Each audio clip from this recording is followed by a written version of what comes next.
La Voz de América presenta.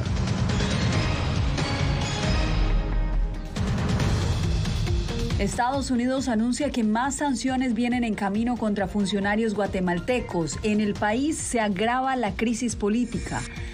Agencias humanitarias de la ONU se oponen a zonas seguras, exigen cese al fuego para acordar liberación de rehenes israelíes y presos de Hamás. En Chicago denuncian que migrantes indocumentados están impactando el mercado laboral.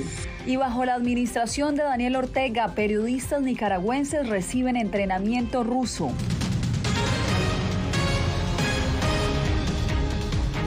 ¿Qué tal? Bienvenidos, los saluda Yasmín López. Estados Unidos prepara nuevas sanciones contra funcionarios guatemaltecos que interfieran en el proceso de posesión del nuevo presidente de ese país. Así lo confirmó en entrevista exclusiva con La Voz de América el secretario de Estado adjunto para el hemisferio occidental, Brian Nichols. El anuncio se conoce tras el agravamiento de la crisis social y política en Guatemala. Jorge Agobián, ¿qué te dijo exactamente el funcionario de la diplomacia estadounidense?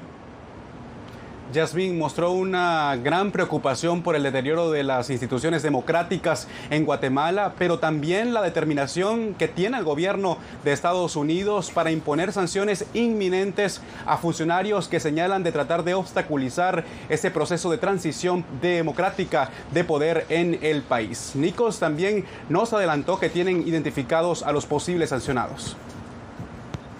¿Nos podría decir? No voy a decir quiénes, pero sí estamos alistando. Los que intenten impedir la transición democrática en Guatemala debieran de cesar esas acciones y no solamente los Estados Unidos, sino la comunidad internacional ha condenado esas acciones y van a haber más condenas si no retroceden en esto. Bernardo Arévalo va a tomar posesión como el presidente del país y los ataques a su partido.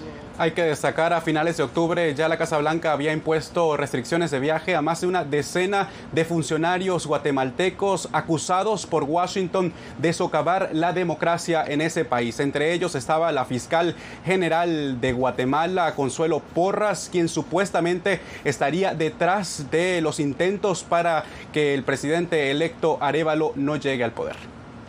Jorge, gracias. Y es que la tensión política se reavivó en las últimas horas luego de que la Fiscalía pidiera la remoción de la inmunidad de investigación sobre el presidente electo de Guatemala y también sobre la vicepresidenta. Hacemos contacto en vivo con nuestra corresponsal en ese país, Eugenia Sagastume. Eugenia, ¿qué ha sucedido en las últimas horas? Cuéntanos. Yasmín, en primer lugar se realizaron 27 allanamientos esta mañana en contra de múltiples personas, pero entre ellas miembros del partido Movimiento Semilla, que es el partido del presidente electo Bernardo Arévalo. Sin embargo, esto no tiene nada que ver con las elecciones, sino con la toma de las instalaciones de la Universidad de San Carlos de Guatemala, que estuvo cerrada por más de un año. Esto eleva la tensión a nivel nacional, pero también a nivel internacional. Pues ya lo decía la OEA en una resolución aprobada, que esto se trata de un intento por impedir una transición democrática. Las alarmas vuelven a encenderse en Guatemala tras el anuncio de solicitudes de retiro de antejuicio contra el presidente electo Bernardo Arévalo, la vicepresidenta electa Karin Herrera y otros 2 diputados electos por el partido Movimiento Semilla. El objetivo sería vincularlos como parte de un caso relacionado con la toma de la Universidad de San Carlos, que estuvo cerrada por más de un año. Hay una línea de tiempo en la cual la universidad es un botín político, pero van surgiendo ciertos actores políticos más importantes en la toma de la Universidad de San Carlos de Guatemala. Y a eso nos referimos al señor Bernardo Arévalo de León. Para el presidente electo Bernardo Arévalo, estas nuevas acciones del Ministerio Público son espurias e inaceptables. Esto sucede un día después de que la Organización de Estados Americanos aprobara una resolución en la cual hizo un llamado a detener cualquier intimidación contra el partido Semilla y denuncia los intentos del Ministerio Público por desacreditar e impedir una transición pacífica del poder. Mientras que la delegación guatemalteca no apoyó la resolución, Estados Unidos reiteró que las acciones del Ministerio Público pretenden evitar que Arévalo y su partido asuman el cargo. Si estas autoridades perniciosas tienen éxito en evitar que el presidente electo Arévalo asuma el cargo, temo que habrá una crisis importante en Guatemala. El antejuicio es una protección que tienen los funcionarios y funcionarios electos para no ser investigados. Así pues, siguen activas las alertas. A nivel nacional crece también la incertidumbre social y a nivel internacional los ojos están puestos en el desarrollo de esta situación en Guatemala. Estamos atentos, Eugenia, gracias por el reporte. Bien, y cambiamos de información y nos vamos para Gaza porque el ejército de Israel informó sobre el hallazgo del cuerpo de una de las rehenes israelíes que estuvo en poder del grupo armado islamista Hamas. Según un comunicado de las Fuerzas Armadas, el cadáver estaba cerca del hospital Al-Shifa en Gaza.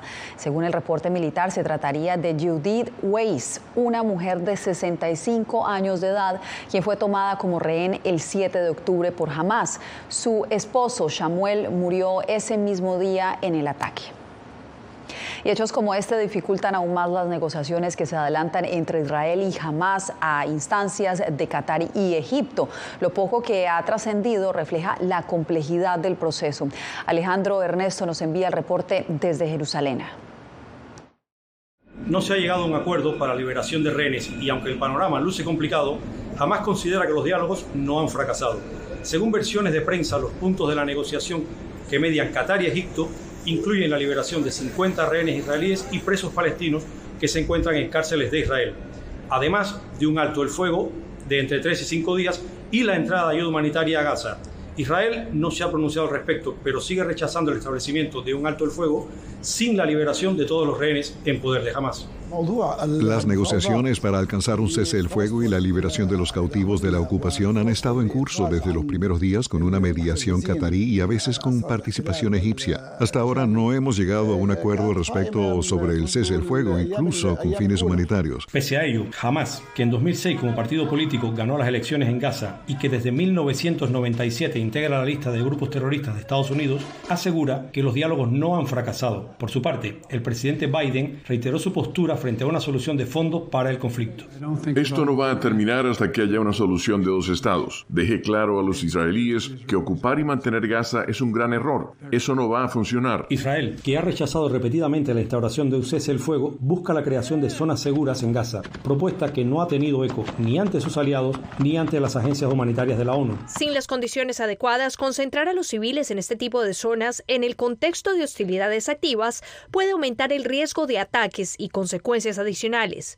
Ninguna zona segura es verdaderamente segura cuando es unilateralmente declarada o cuando se hace cumplir ante la presencia de Fuerzas Armadas. Cualquier discusión sobre zonas seguras no puede librar a las partes de su obligación de garantizar un cuidado constante para no impactar a los civiles. Mientras tanto, en Gaza continúan las operaciones militares de Israel. Según su ejército, hallaron armamento tanto en el mar Mediterráneo, cerca de la costa de Gaza, como en hospitales y centros de ayuda protegidos por el derecho internacional humanitario. El hambre en la zona aumenta y organizaciones de derechos humanos incrementan sus alertas de que la carencia de recursos agrava la crisis. Israel nos pidió que nos fuéramos al sur. Vinimos al sur. Ahora nos piden que nos vayamos. ¿A dónde vamos? Queremos entender a dónde debemos ir exactamente. Tras 41 días de conflicto, según el Ministerio de Salud palestino, en Gaza han muerto 11.470 personas, mientras las fuerzas de defensa de Israel mantienen su avanzada militar en el hospital Al-Shifa. Sus voceros la describen como una operación precisa, metódica y exhaustiva, pues según denuncian, allí se ubica uno de los principales centros de operaciones de Hamas, algo que los militantes islamitas siguen negando. Alejandro Ernesto, Voz de América, Jerusalén.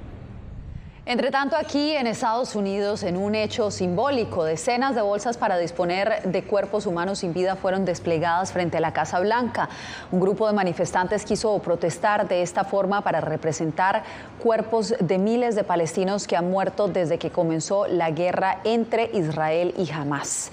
Y también exigiendo un cese al fuego, otro grupo de manifestantes irrumpió en la sede del Comité Nacional Demócrata este miércoles por la noche en Washington. 3 legisladores tuvieron que ser evacuados. Los manifestantes terminaron enfrentándose a la fuerza pública del Capitolio. La policía informó que 6 de sus oficiales resultaron heridos y una persona fue arrestada. Y mientras los reclamos por la vulnerabilidad de los civiles en Gaza, familiares de rehenes israelíes elevaron las alertas ante el Comité Internacional de la Cruz Roja por un posible uso de rehenes mujeres como armas de guerra. Nos informa Diva Lizette Cash, pero antes advertimos que esta historia tiene imágenes que podrían resultar sensibles. Se cree que Hamás retiene a por lo menos 239 rehenes israelíes, de los cuales alrededor de 100 serían mujeres. Ruma Tarkanshi perdió a su hijo en el ataque y ahora Gali, su hija adolescente, está en el grupo de los secuestrados. Gali tiene 13 años, es una adolescente. Mis mayores pesadillas nocturnas están relacionadas con este tema, la edad de la pubertad, los cambios que están pasando. Está sola allí, no sé qué le hicieron. Expertos y médicos que trabajan con las familias de los rehenes presentaron un informe al Comité Internacional de la Cruz Roja. En él enumeran las condiciones médicas de los rehenes, advirtiendo que en todo conflicto las mujeres son especialmente vulnerables al abuso sexual. El cuerpo de la mujer es muy a menudo tomado como símbolo del cuerpo de la nación, por lo que violar a la mujer es en realidad violar a toda la nación del enemigo. Son más susceptibles a estas formas de delitos. Hamás también secuestró a Romy, la hermana de 23 años de Jardine Gonen. Asegura que su hermana tiene asma y cálculos renales y le preocupa el riesgo adicional de que sea víctima de violencia sexual. Cada minuto alguien puede hacerle daño. ¿Qué les impide hacer eso?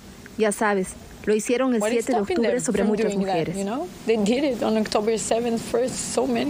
La policía israelí está investigando informes de posibles agresiones sexuales por parte de Hamás y está utilizando grabaciones de video, pruebas forenses y testimonios en su búsqueda de los responsables. Diva Lizette Cash, Voz de América. Y en más noticias, los ojos del mundo están puestos ahora en que se concreten los acuerdos a los que llegaron este miércoles los mandatarios Joe Biden y Xi Jinping. Según expertos, la tarea no es nada fácil. Jacopo Luzzi nos informa. La reunión bilateral en San Francisco entre los presidentes Joe Biden y Xi Jinping fue definida por ambos gobiernos como un progreso para los dos países, después de un amplio periodo de tensiones. Confío, pero lo verifico. Uno de los aspectos más destacados por las partes es la posibilidad de que los equipos militares de ambos países restablezcan comunicaciones, algo que tendrá implicaciones en toda la región pacífica. Los países allá, las economías allá, quieren que Estados Unidos y China tengan algún tipo de modus vivendi, algún tipo de relación estable. Sin embargo, las declaraciones del presidente Biden frente a la prensa, cuando volvió a definir al mandatario chino como un dictador, podrían impactar los potenciales avances en la relación bilateral.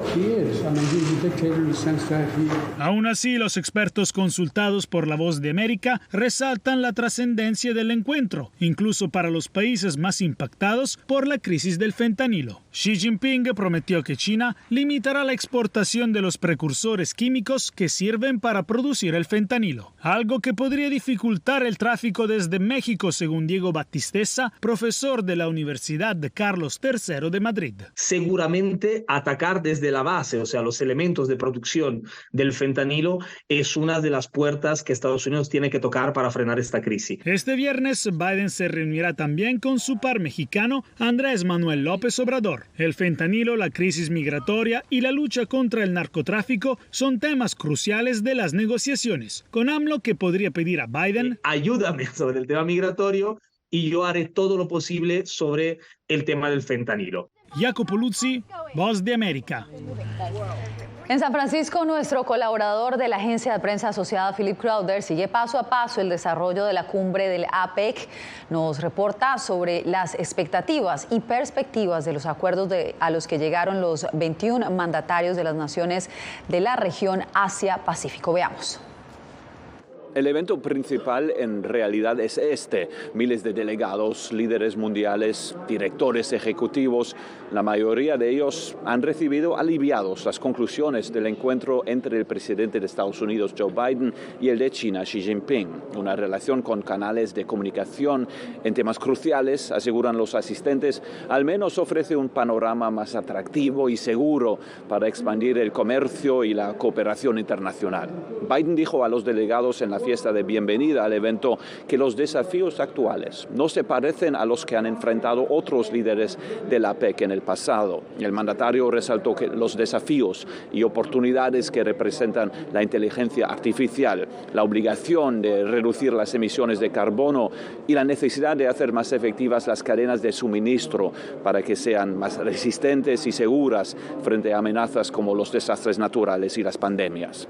La Casa Blanca aseguró que los pronunciamientos del presidente Biden se fundamentan en las señales de que la economía estadounidense está en una posición más fuerte que la de China y que Estados Unidos está construyendo alianzas más sólidas en todo el Pacífico. Y es justamente eso lo que la administración intentará reforzar aquí en el marco de la APEC. En medio de esa dinámica entra un país como Colombia, que aunque no es miembro de la APEC, sí está invitado. Su presidente Gustavo Petro anunció su presencia en San Francisco. Dice que buscará inscribir a Colombia en las economías del Pacífico. Sin embargo, el grupo no ha aceptado ningún nuevo miembro desde 1998. Desde San Francisco, Philip Crowder de la AP para La Voz de América. El Senado estadounidense evitó temporalmente el cierre del gobierno con una votación de 87 votos a favor y 11 en contra. El acuerdo legislativo extiende la financiación del gobierno federal hasta el 19 de enero del próximo año. En ese momento, la disputa política se retomará entre los legisladores conservadores, quienes exigen sustanciales recortes del gasto público y mayor inversión en seguridad para la frontera entre Estados Unidos y México. Usted no se mueva porque en minutos les contamos cómo Chicago se convierte en campo de batalla salarial entre los migrantes establecidos y los recién llegados.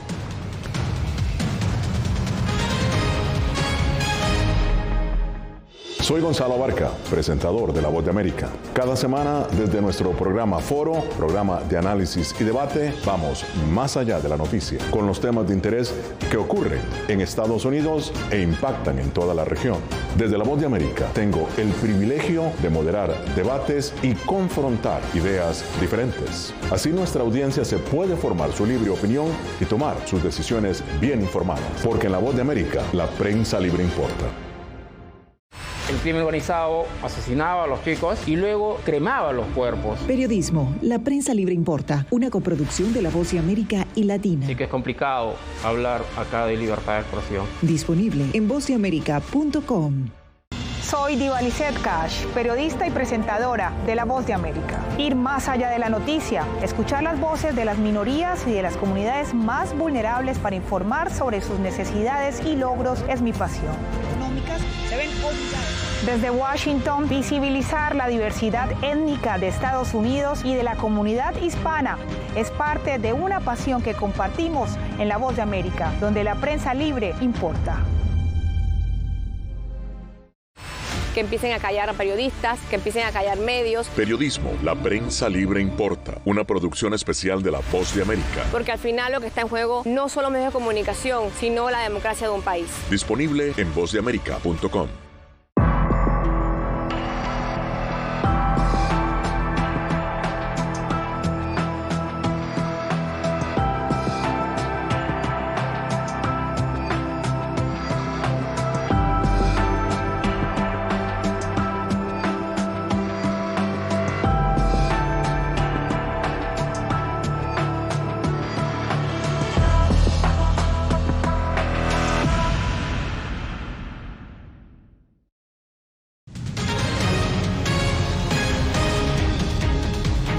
En Chicago, jornaleros mexicanos denuncian que se están viendo afectados con la llegada de otros inmigrantes en busca de asilo. Estos trabajadores informales aseguran que sus salarios han caído hasta un 50%. ¿Por qué? Enrique García Fuentes nos cuenta. La cantidad de inmigrantes que ofrecen su mano de obra cerca de grandes tiendas de materiales de construcción en el área de Chicago se ha multiplicado con la llegada reciente de personas que buscan asilo. Esto ha generado quejas de quienes llevan más tiempo en la ciudad, principalmente jornaleros mexicanos. Se puso bien difícil. ¿Por qué? De ahora que empezó a llegar toda esta gente aquí, bajó mucho el trabajo. Este jornalero dice entender la necesidad de los recién llegados, pero no entiende por qué, en sus palabras, están bajando tanto el valor de su trabajo. Los patrones que le daban $300, $400 por día, y ya le bajaron a 200. Inmigrantes recién llegados dicen que ellos necesitan también alimentar a sus familias. Y quizá nosotros que recién llegamos cotizamos un poco menos, hasta por $100 podemos trabajar un día laboral. Este empresario dice que la situación beneficia a los que buscan asilo y a los contratistas, pero que siempre habrá gente afectada.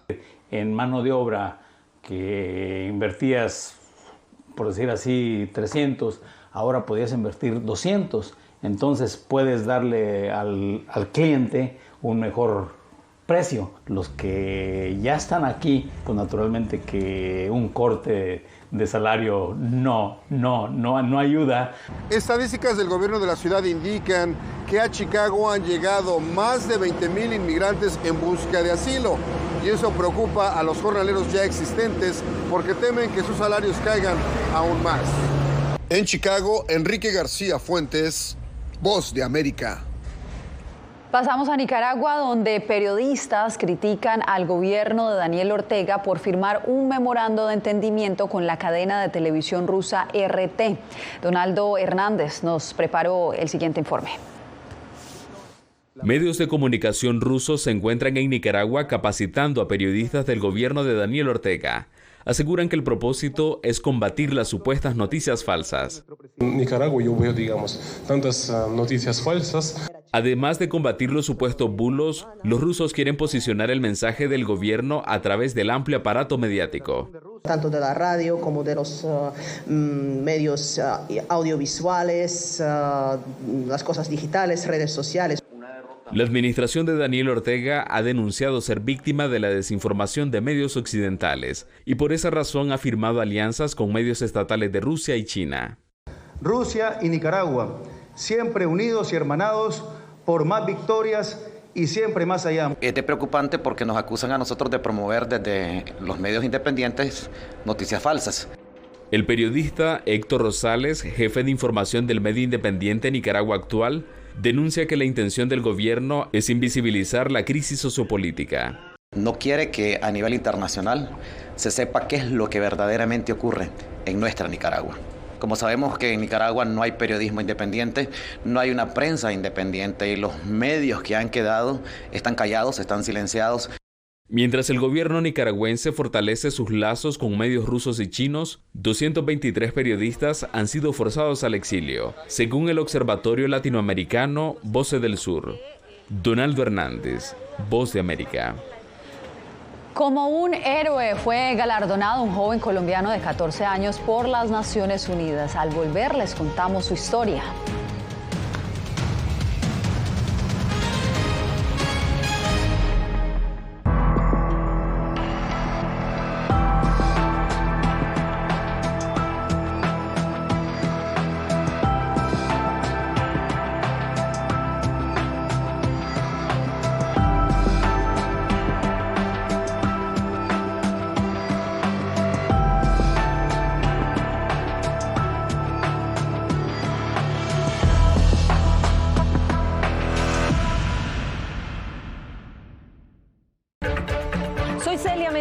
Corresponsal internacional de La Voz de América. Desde que me uní a este equipo de profesionales hace más de una década, he tenido la oportunidad de descubrir un mundo de noticias que comparto con ustedes. La Voz de América habló con el director. Porque siempre estoy en el lugar de los hechos, entregando información veraz, clara y precisa, manteniendo nuestro compromiso periodístico, porque en La Voz de América, la prensa libre importa.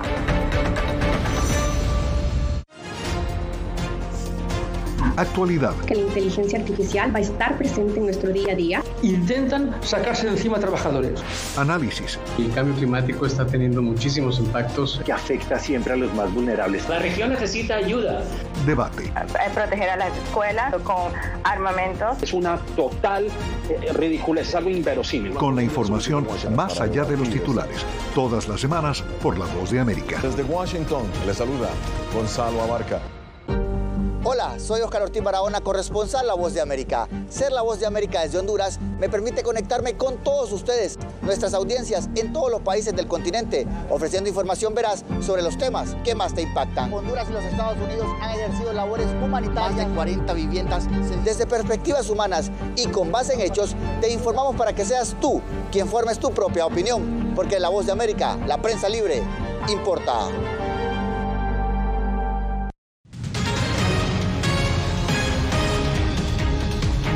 Este jueves en Ginebra, la ONU premió la labor de activistas de derechos humanos de diferentes lugares del mundo, entre ellos un latino, quien es el más joven de los galardonados. Ángela González habló con él sobre su causa y nos trae su historia. 14 years old from Colombia. Con 14 años, Francisco Vera fue laureado por la ONU en Ginebra en la Cumbre de Jóvenes Activistas Jazz, que busca empoderar a los jóvenes y avanzar en las metas de sostenibilidad y derechos humanos. Muy contento, muy orgulloso pues de poder recibir este premio, la verdad, y también de recibirlo también con otras personas que tienen realmente un trabajo maravilloso. Desde los 9 años, Francisco comenzó su activismo, siendo testigo de la devastación a consecuencia del cambio climático. Hoy estoy aquí en el páramo de Sumapaz, en el páramo más grande del planeta Tierra. La ceremonia celebrada en Ginebra contó con la participación del príncipe de Mónaco. No les voy a dar ningún tipo de lección porque no la necesitan. Estamos ante una generación a la que dejamos un planeta en terrible estado. Quisiera más bien alentarles a actuar y a preservar su entusiasmo, su optimismo y su deseo de cambiar el mundo. Con su movimiento Guardianes por la Vida, Francisco Vera ha realizado conferencias, publicó un libro sobre el cambio climático y ahora viaja por el mundo. Todo esto mientras cursa 9º grado en Barcelona, donde se encuentra radicado. Cuando tengo tiempo, por ejemplo, en los trenes y cuando no estoy o descansando o haciendo cualquier otra actividad, pues también dedico una parte de ese tiempo a hacer tareas. Por ejemplo, el otro día iba a Panamá en el avión haciendo un trabajo de la célula. Motivado por la que define como injusticia planetaria, lleva un mensaje simple pero contundente. Tener esperanza. Sí, una ecoesperanza, pero basada en acciones. El tal vez futuro científico regresará a Ginebra el próximo 12 de diciembre para conmemorar el Día de los Derechos Humanos. Ángela González, Voz de América. Hacemos una breve pausa y cuando volvamos tendremos más información aquí en El Mundo al Día.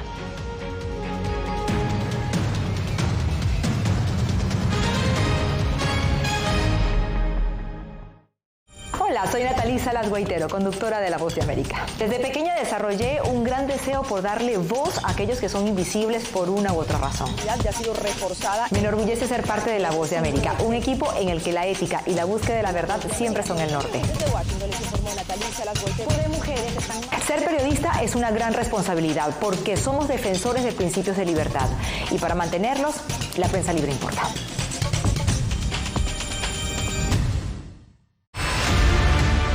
No concibo una democracia sin periodistas. El libreto manda a un conflicto constante con la prensa independiente, con los medios de comunicación. Periodismo, la prensa libre importa. Una coproducción de La Voz de América con nuestras afiliadas en la región.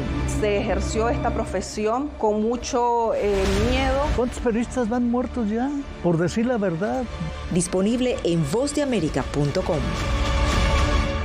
Soy Fabiola Chambi, corresponsal de La Voz de América en Bolivia. Retratar la complejidad de mi país para una audiencia internacional le ha dado una nueva perspectiva a mi labor como periodista. Desde esa mirada descubro en el día a día que el trabajo que realizo en La Voz de América me ha permitido dar vida a los valores del periodismo profesional. Aquel que les informa a ustedes, nuestras audiencias, con balance, precisión y profundidad. Porque en La Voz de América, la prensa libre importa.